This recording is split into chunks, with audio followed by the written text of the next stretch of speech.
ये तीनों जो रबरें होती हैं वो भी हम चेंज करेंगे, न्यू डालेंगे और हम ये क्लच शू को भी बाहर निकाल लेंगे और इसमें हल्का सा ग्रीस लगाएंगे, हल्का हल्का एकदम जरा सा, ज़्यादा नहीं लगाएंगे ताकि इसके अंदर रस्ट वगैरह लगकर ये जाम ना हो।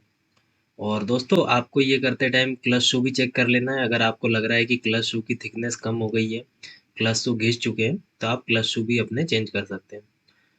तो दोस्तों अब हम इसके आप देख सकते हैं जहाँ पे क्लच शू लगेंगे वहाँ पर मैं हल्का हल्का इसमें ग्रीस लगा रहा हूँ।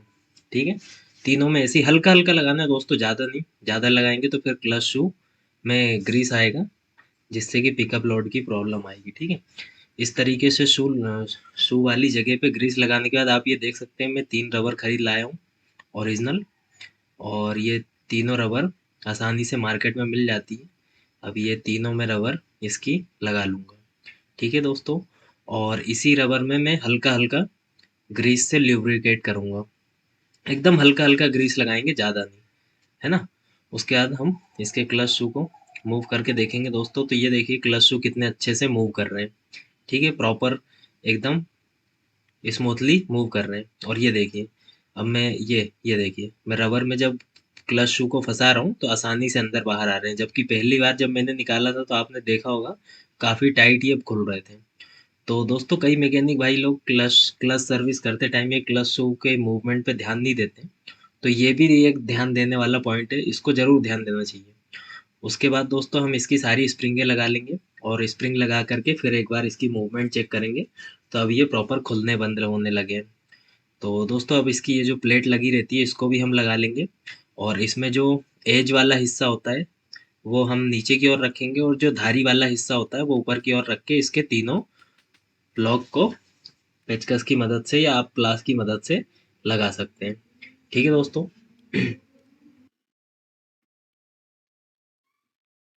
तो दोस्तों क्लच शू की भी जगह पे ग्रीसिंग वगैरह कर दी है, उसकी जो रबर रहती है वो भी चेंज कर दी है। और तो उसके बाद दोस्तों हम कुछ इस तरीके से दबा करके क्लच पुली में क्लच शू का ये जो प्लेट होती है उसको पूरा लगा करके ये जो 38 नंबर का नट दिया रहता है उसको हम अच्छे से टाइट कर लेंगे। ठीक है दोस्तों, उसके बाद फिर आपको एक रेत मार लेना है और आप ये देख सकते हैं क्लच शू में कुछ इस तरीके से एकदम हल्के हल्के हाथों से आपको क्लच शू को भी क्लीन कर लेना है। ठीक है दोस्तों, ये हल्के हल्के हाथों से करना है, आपको ज़्यादा इसमें जोर नहीं लगाना है, नहीं तो पूरे क्लच शू खराब हो जाएंगे। इस तरीके से आपको तीनों क्लच शू में हल्का हल्का सा रेत मार लगा करके आपको सफाई कर लेनी है। इससे क्या होगा, क्लच आउटर ड्रम में ग्रिप अच्छी बनेगी तो गाड़ी में पिकअप आएगा। उसके बाद दोस्तों क्लच क्लच पुली के अंदर भी आपको हल्का सा ग्रीस लेकर के भर लेना है। क्लच पुली के अंदर जो बेरिंग होती है उनमें भी ग्रीस चला जाना चाहिए अच्छे से। ठीक है, तो दोस्तों अब क्लच ग्रीसिंग का एक और इम्पोर्टेंट काम आया है, वेरिएटर एंड रोलर्स में ग्रीसिंग का। तो इसमें भी आपको दोस्तों लिथियम हाई टेम्परेचर ग्रीस का ही यूज़ करना है।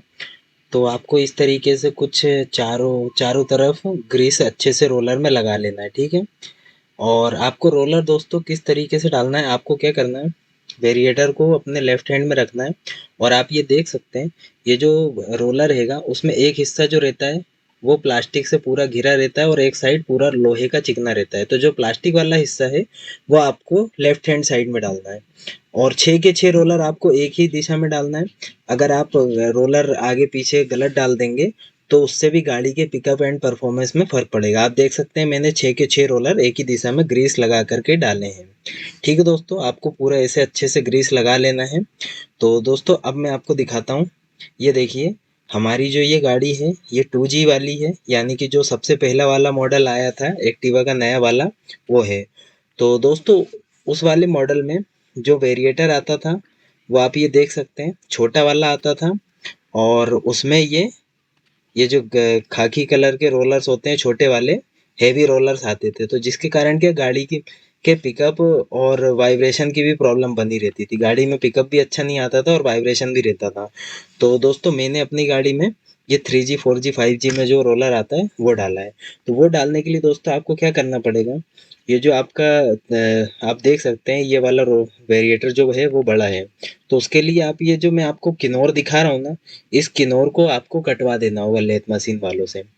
इसकी ये जो वेरिएटर होता है ये बड़ा होता है, तो ये सेल बेंडेक्स में टकराएगा। तो ये जो इसकी किनोर होती है ऊपर की, उसको आपको लेथ मशीन वालों से कटवा करके हल्का सा छोटा करवा देना है, तो बेंडेक्स में टकराया नहीं करेगा। ठीक है। और उसके बाद आपको ये वाली प्लेट भी नहीं खरीदनी पड़ेगी, ये भी बड़ी रहती है। तो इसका जो होल रहता है उसको भी हल्का सा एकदम माइनर सा बड़ा करवाना पड़ेगा। और आप ये देख सकते हैं ये वाली प्लेट जो है वो पुराने वाले वेरिएटर में लग नहीं रही है, वो छोटी हैगी, वो छोटा वाला रहता है, ये बड़ी प्लेट हैगी। तो दोस्तों आपको वेरिएटर चेंज करने के लिए वेरिएटर की पीछे वाली प्लेट और रोलर और वेरिएटर, ये तीनों चीज़ ही कंप्लीट सेट में चेंज करना पड़ेगा। और लेथ मशीन से हल्का सा आपको उसकी जो ऊपर वाली कॉलर रहती है किनोर की, उसको भी आपको हल्की सी कटवानी पड़ेगी। ये कॉलर जो मैं आपको दिखा रहा हूँ, इसको आपको कटवानी पड़ेगी, तब जा कर के आपका काम सक्सेस होगा। ठीक है दोस्तों। तो दोस्तों ये जो वेरिएटर का बुश होता है, उसमें भी हमें कुछ इस तरीके से ग्रीस लगा लेना होगा। और वेरिएटर के अंदर भी जहाँ पर ये बुश लगता है वहाँ पे भी आपको हल्का सा ग्रीस लगा लेना होगा। ठीक है।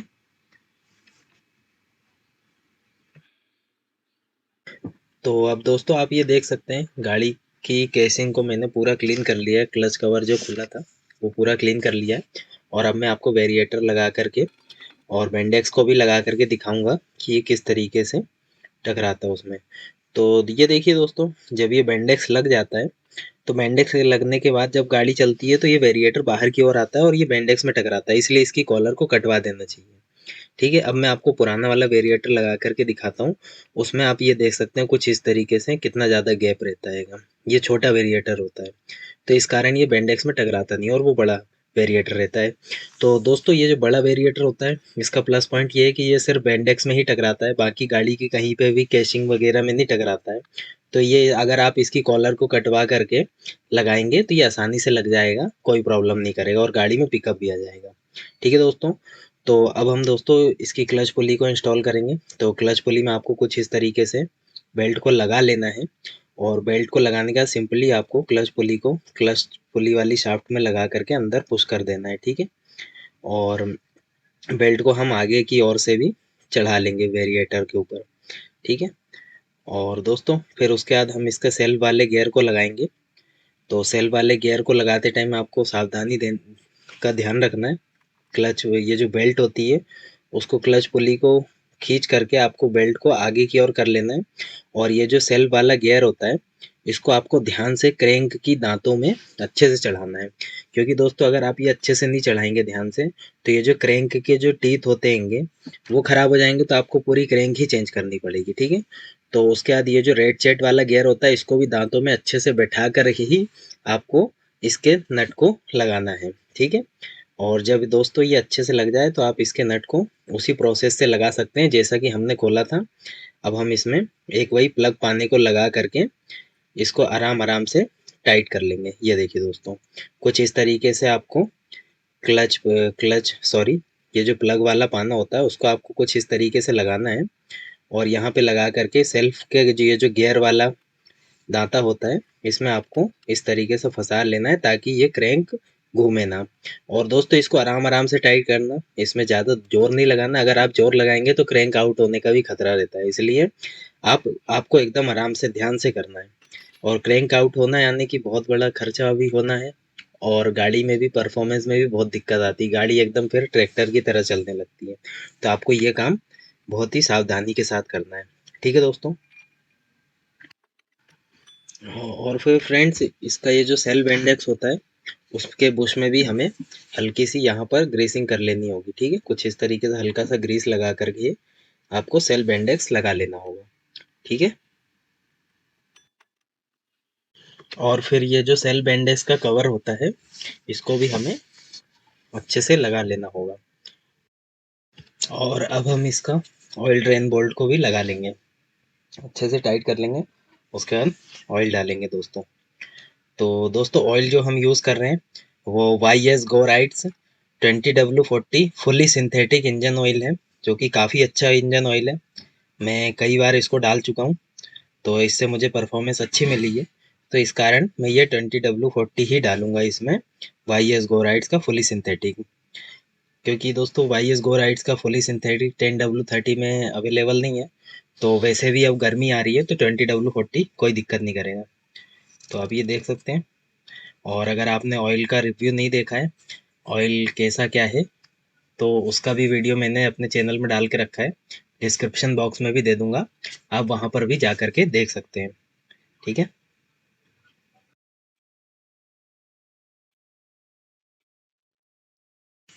तो अब हम इसका प्लग भी चेंज करेंगे। तो इसका प्लग जो है दोस्तों काफ़ी कॉम्प्लिकेटेड जगह पे दे के रखा है। तो आप ये देख सकते हैं, मैंने इसका प्लग खोल लिया है और प्लग का जो पॉइंट है वो झड़ चुका है।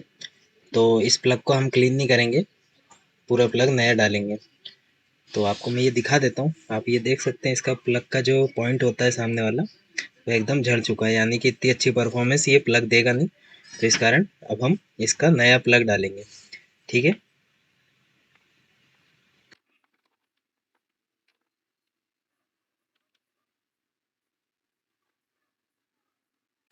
तो दोस्तों अब हम इसके क्लच आउटर ड्रम में भी एक हल्का सा छोटा सा मॉडिफिकेशन करके देखते हैं कि गाड़ी में क्या परफॉर्मेंस आती है। तो दोस्तों आप इसका क्लच कटोरा भी कह लीजिए या क्लच आउटर ड्रम, इसको आप देख सकते हैं, इसके ऊपर जो एक पत्ती लगी रहती है पूरे राउंड शेप में, उसको मैंने निकाल लिया है। और क्लच ड्रम को भी मैंने हल्का सा घिस करके हल्का कर लिया है। ठीक है। अब उसमें हम कुछ इस तरीके से तीनों ओर ये 3 पत्तियाँ वेल्ड करा देंगे। ठीक है दोस्तों। तो चलिए मैं वेल्ड करा करके ले आता हूँ, वेल्ड कराने के बाद आपको दिखाता हूँ।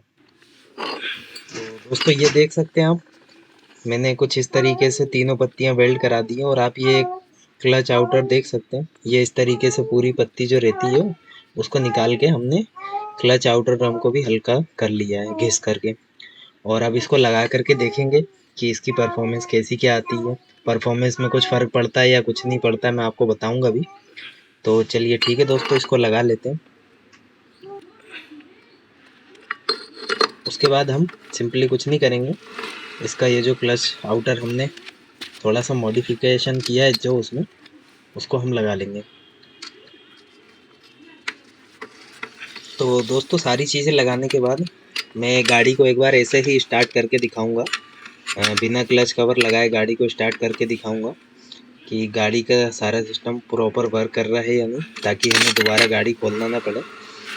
तो दोस्तों ये देखिए, सेल बैंडेज के ऊपर आपको हाथ रखना है और उसके बाद ही गाड़ी को स्टार्ट करना है, नहीं तो अगर आप ऐसे सेल बैंडेज के कवर के ऊपर हाथ नहीं रखेंगे और सेल्फ मारेंगे तो पूरा बैंडेज गाड़ी बाहर की ओर फेंक देगी। तो आप ये देख सकते हैं गाड़ी स्टार्ट हो गई है और अभी इसका कवर नहीं लगा, इसलिए गाड़ी ज़्यादा आवाज़ कर रही है। तो मैं आपको कवर लगा कर भी एक बार इसका साउंड सुनाऊंगा।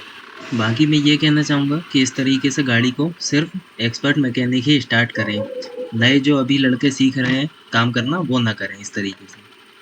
तो ये देखिए कि दोस्तों गाड़ी की मैंने रेस छोड़ दी है, तो गाड़ी एकदम स्मूथ हैगी, एकदम मक्खन जैसी गाड़ी हो गई है। गाड़ी में ज़रा सा भी साउंड नहीं है, एकदम साइलेंट हो गई है गाड़ी, एकदम प्रॉपर मक्खन जैसी स्मूथ गाड़ी हो गई है। तो दोस्तों मेजर सर्विस में क्लच करने का ये बहुत बड़ा फ़ायदा होता है, गाड़ी एकदम साइलेंट हो जाती है, बढ़िया स्मूथ हो जाती है चलने में भी और साउंड में भी। तो दोस्तों अब मैंने इसका कवर लगा लिया है। अब चलिए एक बार मैं आपको कवर लगाने के बाद भी गाड़ी स्टार्ट करके दिखा देता हूँ कि गाड़ी कैसी साउंड कर रही है। तो ये देखिए दोस्तों गाड़ी स्टार्ट हो चुकी है, गाड़ी एकदम मक्खन जैसी हो गई है, साइलेंट हो गई है। पता नहीं वीडियो में कैसा क्या साउंड आ रहा है, लेकिन गाड़ी एकदम मस्त हो गई है। और गाड़ी को मैंने वॉश वॉश भी करा दिया है, अच्छे से धुलवा भी दिया है। तो दोस्तों फाइनली हम इसका गियर ऑयल भी चेंज करेंगे। तो गियर ऑयल चेंज करने के लिए आपको ये देख रहे हैं, यहाँ पर जो गियर बॉक्स में जो 2 12 नंबर के बोल्ट दिए रहते हैं, उनको आपको खोलना है और गियर ऑयल चेंज करना है। और पहले आप ऊपर वाला बोल्ट खोल करके देख लीजिएगा, अगर आपको लग रहा है कि ऑयल ख़राब हो चुका है तो चेंज कर लीजिएगा, नहीं तो ना करिएगा। लेकिन ये मेजर सर्विस है तो ऑयल तो मैंडेटरी ही चेंज करना चाहिए। तो दोस्तों अब मैं इसका नीचे वाला बोल्ट खोल करके इसका जो गियर बॉक्स का ऑयल है उसको भी ड्रेन कर लूँगा। और दोस्तों गाड़ी मैंने चला करके देखी, तो जो मैंने मॉडिफिकेशंस किए थे, तो ये जो वेरिएटर वाला मॉडिफिकेशन है ये तो मैंने काफ़ी टाइम से करके रखा है, उस टाइम मैं यूट्यूब पर था नहीं तो वीडियो नहीं बनाई थी मैंने। तो वेरिएटर चेंज करने के बाद तो मुझे एकदम ही फ़र्क नज़र आया था गाड़ी में, कि हाँ मतलब गाड़ी में कुछ अलग चीज़ लग गई है और गाड़ी का वाइब्रेशन भी कम हो गया, पिकअप भी बढ़ गया, गाड़ी एकदम स्मूथ हो गई, बढ़िया चलने लगी।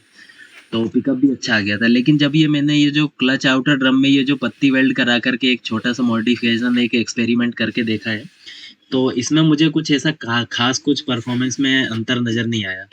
मतलब हाँ, हल्का-सा मतलब 10 टू 20% मुझे फ़र्क महसूस हुआ कि हाँ, गाड़ी ठीक-ठाक परफ़ॉर्म कर रही है। लेकिन ऐसा कुछ ख़ास मज़ा नहीं आया जो कि वेरिएटर चेंज करने के बाद मज़ा आया था।